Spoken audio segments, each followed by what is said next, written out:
caught myself doing something strange the other day.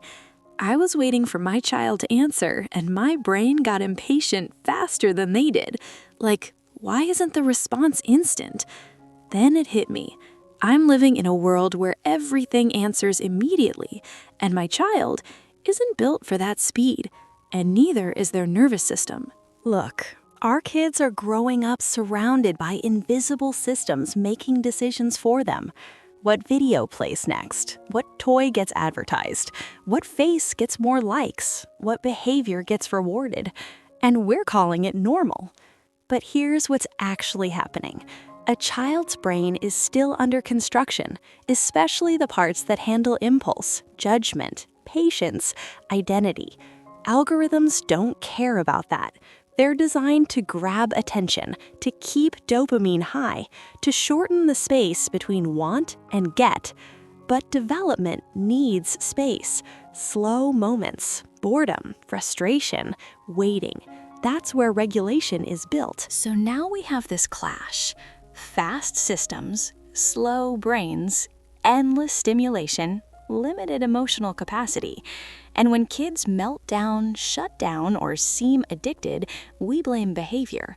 But behavior is just the smoke. The fire is overload. Here's what this looks like. Your child watches a 15-second video, dopamine spike, swipe, another video, spike, swipe. 20 videos in 5 minutes. Their brain learns satisfaction is instant. Boredom is dangerous. Waiting feels wrong. Then you ask them to do homework. 1 problem, 10 minutes, focus required. Their nervous system says, this is punishment. Not because they're lazy, but because you're asking a dopamine-trained brain to do something dopamine doesn't reward. From our side, it looks like defiance. They can focus on a screen for hours, but not homework? They won't listen. They're addicted. What we don't see is the cost. Their nervous system never gets to rest, never gets to practice stopping, never gets to feel enough. From their side, it feels loud, fast, relentless. Their brain is being trained to chase reward, but not taught how to sit with discomfort. So when the screen turns off, when the Wi-Fi lags, when real life feels slower, their body panics. Not because they're spoiled, because regulation hasn't caught up.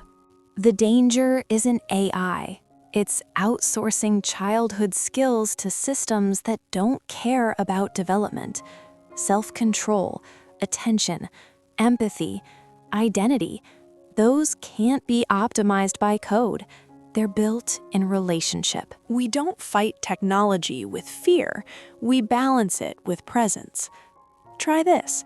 Before screen time, connect first. 10 seconds of eye contact. A question. What are you going to watch? After screen time, buffer the transition. Don't just say, turn it off. Say, 2 more minutes, then we're going outside. During meals, phones down, everyone. Not as punishment, as practice, being together without filling the space. Before bed, ban screens an hour out, not because screens are evil, because their nervous system needs time to land. Teach kids how to pause, how to notice their body, how to be bored without escaping. Not perfectly, just consistently. Kids who grow up with guidance, not control, learn how to use technology instead of being used by it. They develop inner brakes, emotional awareness, choice. That's the future we want. We're not raising kids against AI. We're raising humans within it, and they don't need perfect parents. They need regulated ones. Subscribe to Kid Mood Map for calm, brain-based parenting in a fast, overwhelming world.